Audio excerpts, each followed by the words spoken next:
Hello, everyone. Welcome to Conversations with Educators. I have a special guest today. Her name is Amanda Williams. Thank you, Amanda, for coming on the show. Hi, thank you, Jerome. Thank you for having me. It's an honor to be here. Appreciate it. Anytime, anytime. So we're going to jump right into it.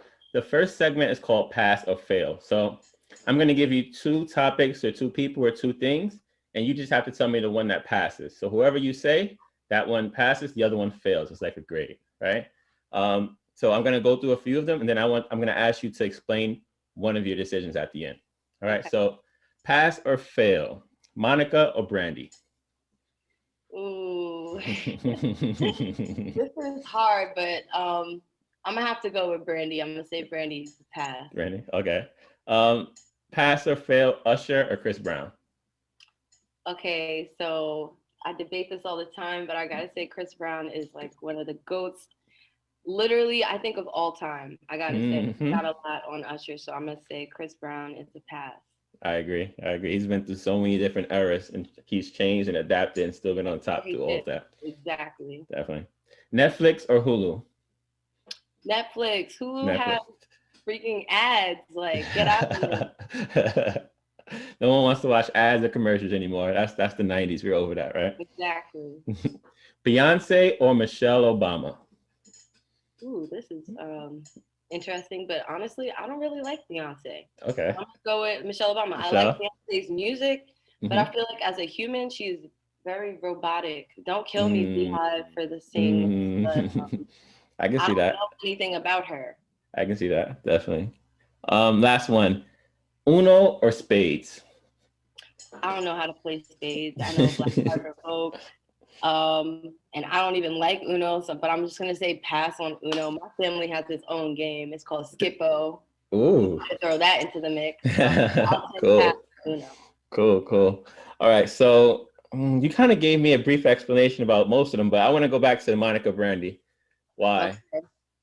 All right. So growing up, well, I don't know. Strangely, my grandfather always told me I look like Brandy. Has nothing. I can see that. I can see Yeah, that. For really. Thank sure. you. For sure.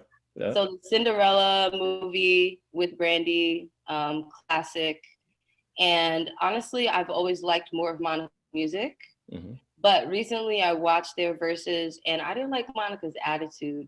She Mm, seemed very standoffish, and it seemed like Brandy was just radiating a lot of love and mm, positivity. And I feel like as grown women, that's what you should be doing. I also okay. just watched, even though I'm okay with the song, her Hmm. most recent song, Monica's song with Lil Baby. I don't even know the Hmm. name of it. I like the song, but I do not like the video at all. I was like, Monica, Mm. what are you doing? Smashed a glass bottle over someone's head. Oh I wasn't man. really following what was going on. But yeah, ready. One more. I just thought of one more. Quick one. I just heard about Keisha Cole and Ashanti. That's happening next week. Who do you think's gonna win that one? Okay, in terms of, I don't know, man. No, it's up in the air, I right? think Keisha Cole has more. I think Keisha Cole has more hits, and I Ashanti agree. has more features. And Yeah. Ashanti's been out of the game for a while, even though she's still relevant because she's Ashanti. So I'm gonna Hmm. go with, and if it's just based off music, Keisha Cole should win. Okay. Yeah, you never know how it goes. Definitely. Yeah. So let's get into some opening questions. The first question I want to ask is, so why did you become a teacher? Like, how did you get into the field of education? Okay, ready for the funniest story of your life? I want to hear it. I never wanted to be a teacher actually. So I literally fell into this profession. Growing up, I had wanted to be a bunch of different things, but I realized why I couldn't actually settle on it. We're not going to talk about that now, but it has a Hmm. lot to do with my philosophy of work. Mm, But I went to school and I ended up really liking science. My mom was a science teacher. I was always really great in English, but I was pretty good in science. And anyway, I went to college to do pre med. I wanted to be an obstetrician to deliver mm, babies. So my first 2 years of college, I was a pre med bio major, and I wasn't one of those that was getting weeded out. I was doing pretty good. I did end up taking some classes that I really didn't like, which were more math based sciences like physics and calculus. I Mm, now teach physics though, so I'm very mm, proud to say that. mm, But they kind of steered me away from that path, and so I just looked at that class, the classes that were coming up for the semester, and said, you know what, I want to take this class. It's called Human Sexuality, and it was just interesting. mm, So I took it, and I was so interested in it, and it was an anthropology course, and I ended up learning things that blew my mind. So I grew up in a very religious background, and I ended up learning of that different cultures view gender in different way and mm, have like different views about like sex and just mm, all of these things, and it just opened my mind up, and I decided that I wanted to study anthropology. But I had never heard of it before this, right? The study of mankind. So I called my mom and dad and I said, Mom and Dad, I'm going to study anthropology. They said, okay, as long as you can get a job. I said, I will get a job at the American Museum of Natural History. mm. So that semester for the summer, I applied for an internship at the Museum of Natural History. It was the only thing I applied for. And it was so funny. It was actually a Zoom meeting because I was away at college back then, imagine. And Mm. my video wasn't even working, but I was still very confident and I got the position. So I started interning at the museum. I know, longest story ever, but we're getting there. No, it's no. Take your time. I start interning at the museum, and I'm working for this program called Museum Education and Employment. Mm, And it's short for MEEP. So I was a MEEPer, and mm-hmm. I had to create my own tour. And it was very competitive. We had to like learn all the ins and outs of the museum and take some tests, or we would get kicked out. But I ended up being like top of my class. I made an excellent tour called What Makes Us Human. I really learned a lot about the other side of anthropology, which was the hard Mm, science, the biological aspect, which was what I was craving, and not just cultural. I needed like some labs, something. mm, I was grateful to be there. And so I started giving this tour to groups of people. And I was actually the first person in my group to give the tour that summer. I remember it was so scary. We had been training for weeks. So I give this tour, and next thing you know, I'm giving tours to all types of people. They're learning so much. They're like reporting back to my supervisor, like, this is awesome. mm. And my tour ends up being so great. I get to be a New York one. And I this thing called It Ain't Rocket Science. And I'm like talking about what I do at the museum. And so that is how I kind of fell into teaching. After that summer, my supervisor said, we really have enjoyed you here and we want you to actually be a lab assistant in the Sackler Educational Laboratory for Comparative Genomics and Human Origins. Wow. And so I started as a lab assistant in there for like a year, and I learned so much science, and I taught so many different groups of people. I mean, from kids to adults. Mm, And then they were like, you're really awesome here. Do you want to be a TA for our summer programs? mm-hmm. So I started there, and I was just killing it as a TA. And Mm, I became an instructor, like a lead teacher at the museum. And once I graduated from college, even though I had a degree in pre-professional anthropology, I had years of mm. informal teaching experience. Yes. And Yes. so I was able to get a job as a science teacher. Actually, I was offered a job as a science teacher, Mm. and I turned it down. My friends thought I was crazy, but I didn't feel comfortable to be a lead teacher yet. And then that organization was like, we really love you. Could you work for one of our other schools as maybe a TA for a year? And then maybe you'll feel better. Best decision of my life. Mm. I went to St. Mark the Evangelist. It was a Catholic school created for Black children in Wow. 1912 in Harlem. I Wow. taught my first year, I was a TA for second and third grade. And then my second year, I became a lead teacher and I was a science and social studies teacher. And then that's, I'm here now, years later. Wow. That's a great story. You really like started from the ground and built your way up all the way to where you are now. That's very impressive. So we all know that teaching is a tough field to get in, no matter how much experience you have. So I want to ask you, what is the biggest challenge you faced so far as a teacher in your career? So I'll give you two, because one of them I've grown from and one of them I'm facing now. Mm, mm, Initially, when I became a teacher, my first challenge, it might not be one that many have, but it was um, making sure that I had boundaries with the students. So I was young, and of course, nothing inappropriate, but just making sure that they don't feel like I'm their very best friend, mhm, right? And so we could be cool and everything, but just making sure I had that boundary so that I didn't have to demand their respect, but they would just respect me and we would just have that. So now I feel like I've mastered that. I literally start my year telling my kids, no matter what age, I will always respect you and I expect that in return. And that's just it. And I have that confidence, that I know exactly how to deal with whatever group of children. So that was my initial struggle. Now I would say there's a struggle I've been working with for a few years. It's not even necessarily on the teaching side, but I'm also a dean. So we teach social emotional learning. And right now we're actually teaching about race. So my struggle is teaching about race as a Black woman in a predominantly white school in a virtual setting. So it's layers. It's like an onion, like Shrek says. Yeah. It's complex.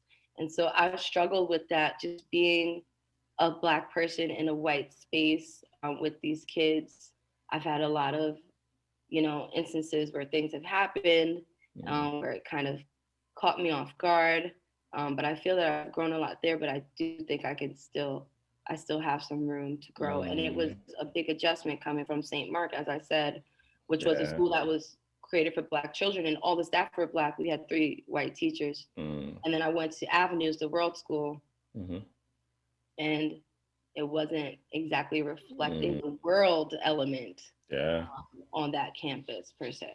Yeah. That's a real thing. I mean, when I first started teaching, I taught at a school that was like transitioning due to the gentrification. So it was, I would say, a more diverse school when I got there. But by my third year, it was predominantly white, predominantly, upper class, upper middle class, you would say, parents and students. And I dealt with that as well. Like you have to deal with, like, you want to teach about race, you want to teach current events, you want to kind of be that representation and that voice in the classroom. But then you also, the biggest challenge was like now you have one or two kids in the class who identify as Black or Latino or whatever. And how comfortable are they in that setting? Especially if it was an elementary school for me. So at that young age, was those conversations doing more help or harm to, and to which students were they really being beneficial for? So that's a dilemma that you have to kind of balance. But it's no one set answer, but it's definitely a good learning experience to be in that kind of a setting. Yeah. Yeah. So to kind of the reverse of that, right? What has been your proudest moment as a teacher? What's something that when you think about it as a teacher, you reflect on it, it always puts a smile on your face? Already smiling. The one beautiful thing about Avenues is that they have this program called Global Journeys. And every year, teachers have the opportunity to write a proposal for a program that they would like to have somewhere in the world, wherever they want. So I wrote a proposal to go to Cape Town, South Africa, to study the water crisis. And my proposal was approved, and I took 24 students and 3 other educators to Cape Town. And it wasn't just because the kids got to go and I got to see them grow, which was beautiful. Students, some of them had so many firsts on that trip, like held a child for the first time, or tried a different kind of food, or went out and spoke to someone, from a completely different culture. And I was really, really proud to be there with them. It was also a life-changing experience for me to be on the continent of Africa. I don't know if you have ever gone. I've never been. I wish. That's one of the things on my bucket list, to go out there. The most magical place I've ever been in my life. And I haven't been that many places, but I haven't been that few places either. And so that experience, having them become very aware of not wasting water. People in South Africa right now are taking 2-minute showers. They're getting 13 gallons of water to use for one day. And our toilet flush is 6 gallons. So, putting that in perspective and just watching everyone learn and seeing us grow and experiencing the culture, it was just so beautiful. That was my most memorable experience, not just in teaching, but also in my life. I love that. That's one of my bucket list things, to go to Africa. But one thing I always think about is so many people, especially so many Black people in America, Black African Americans, you would say, or Black Americans, feel like we've been like programmed to believe that Africa is this one thing where everyone's just poor, so much violence and crime, and it's almost like we've been brainwashed to be afraid to go out there because of that, right? And that's our original homeland. Like, why are we so afraid to go out there? Why haven't all of us taken that trip out there just to see where we come from? You know, so that's why it's on my bucket list. But I think that's such a great experience to take kids there early, because I wish I would have had the chance to go there and connect to see the cultures and connect to our roots. And I think that's life changing for real. So I understand why that's so memorable for you. Yeah, Right. and then even more to, of course, for the Black experience, but like the human experience, I don't think many people know Mm. that this is where the human race is from. Mm-hmm. And so, like, when we say motherland, it's not just for, yes, for our people, absolutely. And we need to get back there and get back in touch with our roots and our culture, absolutely. But also, like, human beings need to wake up, Mm. you know, Mm. and see the beauty that that place literally gives life. Think of the Wow. rivers, Yeah. you know, the jungles, the animals that are there. Mm. Just, it's phenomenal. I'm sorry. Mm. I could go on all day. No, that's amazing. That's so important. So important. I love it. Um, thank you for sharing that. So our next segment. Actually, I want to stay there, right? Because this is something I feel like is so important. Because I feel like so many of us um, have someone who has, especially as a teacher, someone who has impacted us, that kind of pushed us and guided us. So I want to know if you reflect on your education process from birth all the way to, I would say, 12th grade. Who was your most favorite teacher? What teacher had the biggest impact on you and why? So this is really a difficult question for me because Mm, I can't exactly pinpoint it. I would say that my high school chemistry teacher, um, Mr. Hilgendorf, he mm, definitely had a big impact on me, and just like the way, the kind of teacher I wanted to be. Like, mm, he would teach science, and he loved it so much that it wasn't hard for us to learn. mm, Right. And so I knew that I wanted to be that person. But when I say it's hard for me to pinpoint it, I think about the teacher I am to my kids. And I can't name one teacher that was that person for me, mm, from kindergarten to 12th grade. I mean, just that rock. Like, something happened at home and you're mm, coming in and you're able to speak with this person about it. I can't exactly say that I had mm, one teacher that was like that. Um, Other adults, yes, maybe, but mm, not necessarily in the teaching field. Now, a teacher that's very impactful for me from that same time, but it took years for me to see the impact that he had, is my AP English teacher, Mr. Kevin Wong. mm, He was truly amazing. Um, I wasn't the best writer, and so I didn't always, you know, take his feedback well, but in reflection, I know that it was great. And then I just think about his genius. We're friends on Facebook now, and we mm. have the same love of every show. I mean, we are in Facebook groups talking about all the shows we love together and everything, and we Mhm, have that connection. And I think back to how he impacted me, and I didn't even know. Like, we watched the opening scene for Dexter in his class, mm, which is like so beautiful in terms of cinema. Like, they're cracking an egg and there's, it's just like mhm, all these things going on. mhm, And like, what do I do in my class? Like, I'm showing scenes from Interstellar, I'm doing this. mm. And I never realized, you know, how we had that connection until years later. So I guess those are two very Mhm. different ways. um, but in terms of like, and I guess that may be why I am the teacher that I am, I was gonna because ask that. I didn't have I didn't have, and like, I wasn't a good student. I mean, I was always smart, and I put smart in quotes because what does that even mean? Mm, But I'm saying in terms of like this education system that we formed, mhm. right? Um, I did well in that system. Yeah, I mean, when I say that makes smart, sense. it didn't take much for me. I didn't have to study a lot and everything, but I also wasn't very motivated or really cared about school. Mm, And it took a while for that to happen. And I have to say that a lot of that was, um, maybe my dad saying, Amanda, like, you can do math. Or my one Mm. teacher in elementary school, Miss Levy Smalls, who's like one of my Black teachers, also saying, you can do math, like you can do it. You just have to like try. But I still didn't get that. Mm. I didn't become a student with the grades I should have been getting until my high school year. And that's because they were like, yeah, if you get below an 85, you're going to fail. And so I wasn't getting below 95s. Mm. It took that for me to then go to college to say, I can get it. Like, I can graduate magna cum laude. Like, it took all of that. Um, and so I want my kids to know, like, you failed one test, so what? I failed physics in college and I'm teaching you physics right now. And I literally tell them exactly like that. So what?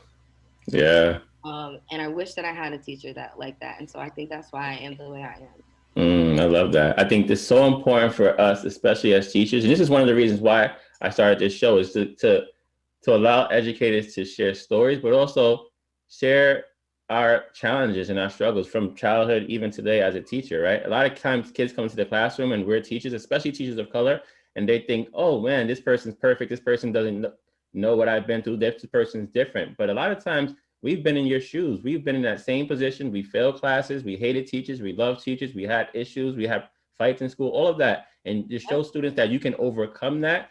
And for it to come full circle, like you said, to fail a class and now be teaching that class at a high level, just shows that it's really about who you are, and believing in yourself and building that confidence to be able to know that you are better than what a grade tells you, what someone classifies as quote unquote smart. You just have to push through. And it's important for us, the teachers, to find that greatness within kids and let them see it and let them realize it, because that can help them get through all the difficult times in their lives, in their journey. So I think Yeah, that was great. That was great that you shared absolutely. that. These Very are good. life lessons. Life lessons that go a long way. And another great thing that you said was the fact that you were like, well, I thought I wasn't great at math, or this person had to tell me that I was good at math. And I feel like that happens so much to girls in schools, and especially to Black girls in school, where people feel like, oh, your parent wasn't good at math, so you're not supposed to be good at math. Or you're a girl, you shouldn't be good at math. And that kind of leads to my next segment called Stay Woke. And you being a science teacher, being a woman of color, being a woman in science, and those are different groups who are underrepresented in science, right? And science is so important, as we see now with science and COVID right now, and scientists saving lives right now and being on the forefront of trying to get through this pandemic.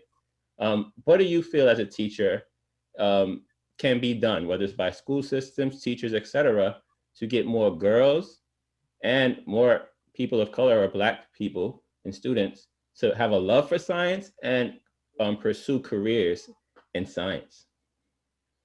So I think first we have to remove the taboo that creeps up somewhere with science, but like that is so hard. So remember, I was talking about my high school chemistry teacher. I was learning high school chemistry. That's not the easiest subject. Mm-hmm. But like I said, he loved it so much that it wasn't hard to learn. Mm-hmm. So I think the first step is like getting teachers that are actually passionate about the subject. My first year of teaching, I taught science and I taught social studies. Those kids learned science. I can't tell you that they learned social studies because that's not my thing. And it was something that I was forced to do at the time. But if you want me to teach science, I'm gonna do these amazing things. And I'll share one activity that I do to kind of pop that bubble. And I do it on my first day. I do it on my first day of class. And it was obviously very, very powerful when I was working at my school, St. Mark, which was predominantly Black, but it's still powerful now, even in the avenues. So something that I do on the first day of class is I ask students to draw on a little sticky note what a scientist looks like. Ooh, and like most of them draw a typical like Albert Einstein. I see him, right? A student actually drew that for me. Wow. I guess that was the representation of a teacher. Really? Yeah, as a student, yeah. Okay, so watch.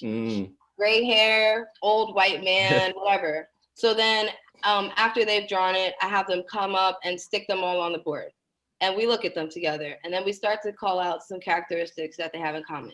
Oh, he's old. It's a man, white, Mm. gray hair. And then I start to ask them other questions like, all right, what's this person's personal life like? Oh, what? They don't have a personal life. They spend all their time in the lab. Or what, do they have friends? Is this person married? Just asking them all these questions. And then I'll stop at the end and I'll say, okay, so raise your hand if when you grow up, you're going to be an old white man. And, now in Avenue, some of them can raise their hand and I'm like, congratulations. And that's great. I'm proud of you. Like, that's amazing that will be, there's nothing wrong with that. But for the rest of you, that will never be you. And if this is your idea of what a scientist looks like, if this is what you think a scientist is, how could you ever get there? And so then I'll share with them, let me tell you about some scientists I work with at the museum. This was when I was working at the museum. And so like at the time, my boss had pink hair, bright pink hair, and she was a freaking biological anthropologist.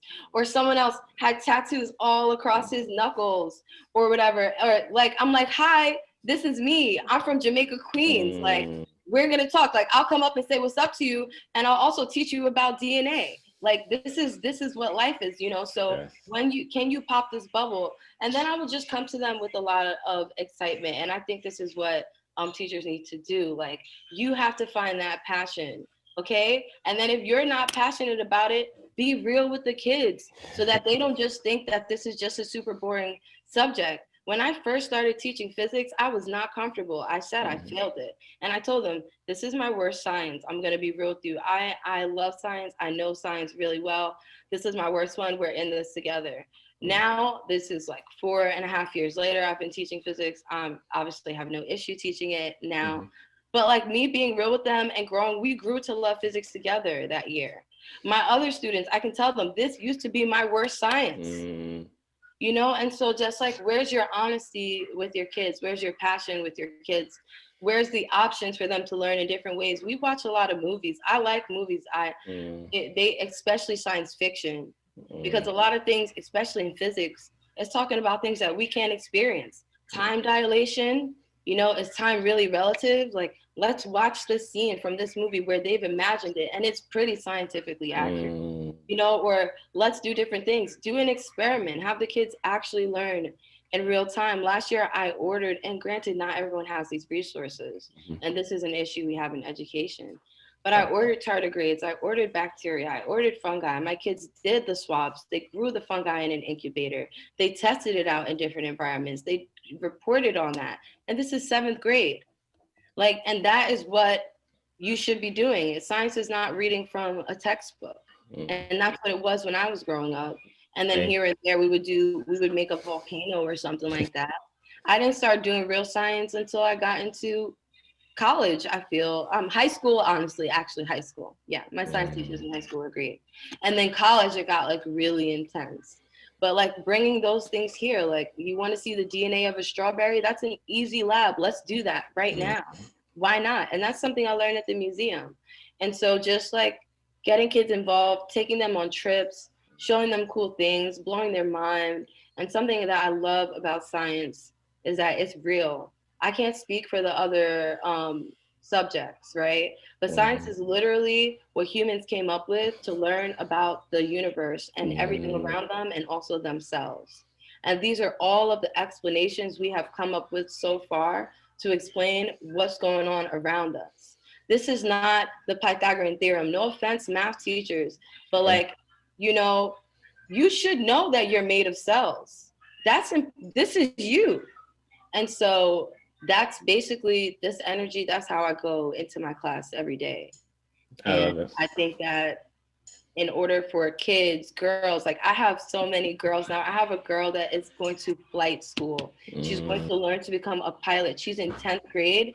It's an all boys program, and she got in. Exactly. That's exactly what I mean.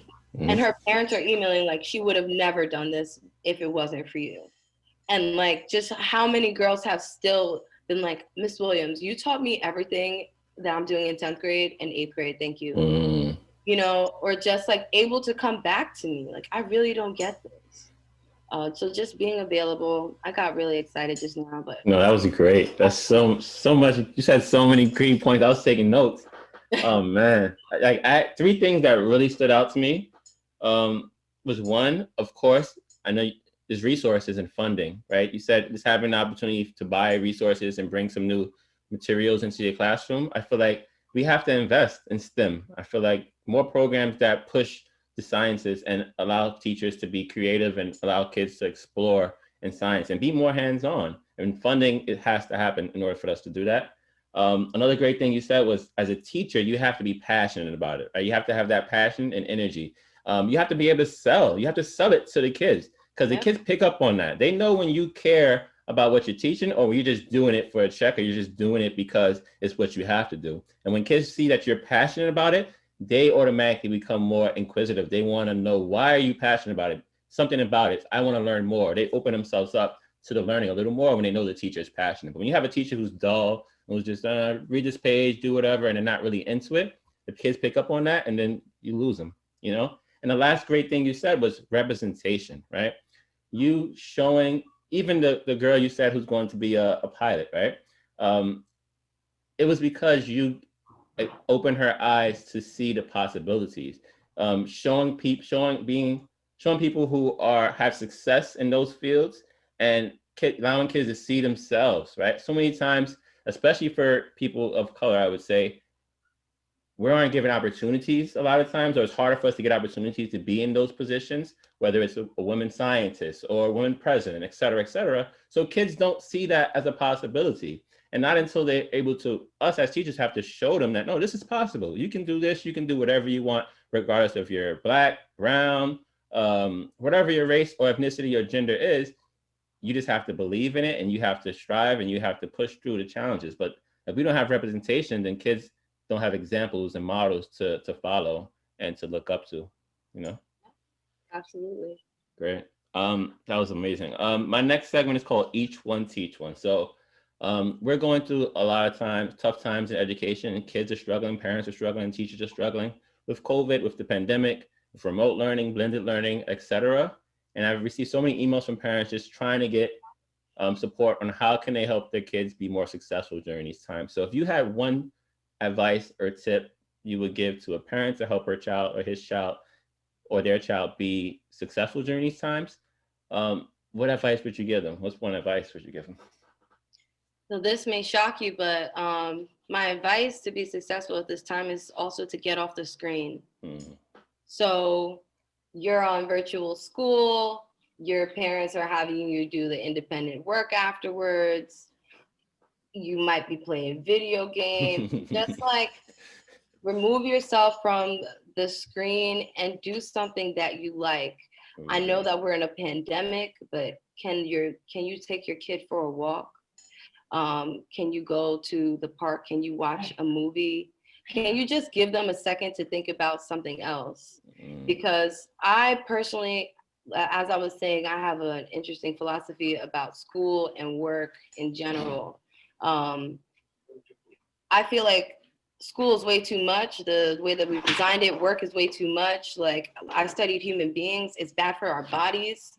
Like, our circadian rhythms are all thrown off. Like, we could talk about all of that, but it gets even more intense now when the parents have a sense of panic because the kid is at home and they feel like, oh my God, are you really learning? And I need you to do this extra thing. And I'm finding that my kids are like, I spent 10 hours. You should never in your life spend 10 hours on an assignment in ninth grade. Actually don't know, unless you are a PhD student or something, what in God, why would you need to spend that much time? Yeah. What, you're in ninth grade? I don't even know what I got on anything in ninth grade. I know. And so removing kind of, and I think this helps me as a teacher, and I tell a lot of parents is removing that like serious, that super serious element will actually help your kid take it more serious. As weird as it sounds. Allowing them to have the time for themselves and to do something that they love will give them more energy to do something that they need to do rather than want to do. And maybe eventually they'll want to do it. Like, they'll find their own way. So just like take a break. And for the teachers too, like I see teachers going crazy. Where's your work? It's Wednesday. It's Wednesday, chill out. Like, you're gonna get the work. And if you don't, is it really that big of a deal? Like, think back. How many assignments And maybe everyone wasn't the student I was, but like I've missed assignments. Like it's not that big of a deal. I've been suspended from school.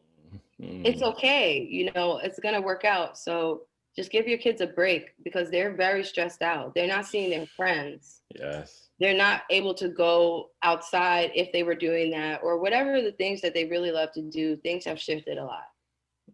Just even not getting sunlight it physically affects you. It biologically affects you. And so that would be my suggestion. Give them a break, close the laptop, do something fun, play a board game, like find that joy because that's really what's going to help your child be successful, not just in school, in life, because that's really what life is about. How many Wow. depressed adults out there? That's great. That's perfect. Like I feel like we've experienced so much within this pandemic, but I think we have to sit and take something from it. Like nothing happens. I feel like nothing happens in the world without a lesson within it, whether it's good or bad, right? And I think the lesson within it is the pandemic has shown us, hopefully, if we reflect on it, what really matters, right? Does a standardized test really matter?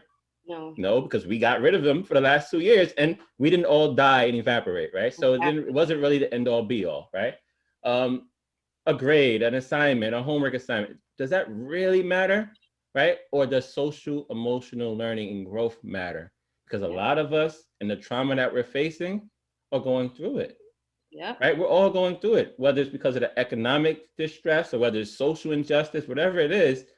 This matters more than any test or any assignment or any unit you can teach, because this is stuff that can take a life. This is stuff that can improve our children for a lifetime, because they can build. And as adults, like you say, we need it as well because we weren't taught this. And I'm happy that the conversation is picking up now, because taking the time to take care of yourself and do things that bring you joy and focus on your mental health, your emotional health, your physical health is as much or even more important than academics at this point. And I hope that when we come through this as a school system, we realize that we have to work that into the curriculum consistently. And whether now during the pandemic or after the pandemic, it has to exist because it's just as important, if not more important, than academics in the long term. Absolutely. Yeah. Last segment is called Choose Your Teachers Wisely. So I know you gave a shout out to 2 teachers, but this is a chance to give a shout out to anyone. It can be a book, teacher, friend, podcast, author, anyone who has inspired you and educated you to become a better person. This one thing or person, you can give a shout out to them now. Oh, just one person? Or thing or book or whatever, but only one. Okay, I'm gonna do it in one, but this is but I'm gonna finesse this. Fine. So this one thing, I'm gonna just label it my siblings. I'm gonna put them in one. Okay, There's I four. like that. There's four. Yvonne, Courtney, I feel like I'm gonna cry. Brandon, Cameron. They are each unique individuals, and I mean, we all grew up in the same house, we have our same parents, and we have very similar traumas, and we deal with them in different ways. And I learn a lot from each of them about how to be a better person every single day. And so I have to give them a shout out. Love you guys. I love that. Shout out to them. Amanda, I want to say thank you for coming on the show. You shared so much great experience, stories, insight, and I appreciate you. I appreciate you as a teacher and as someone who I know just met, but I think just having this conversation was very insightful and very powerful. So I appreciate that. And yeah, thank you for coming on the show. I appreciate you. Thank you so much. This was actually so rewarding, and I'm very thankful to have done it and just speak about my experience. And I hope that anyone listening has learned something, or maybe you have a suggestion for me, because I'm open to that too. So yeah, thank you for listening. All right, thank you guys for watching. Stay blessed, and remember, education over everything. Bye.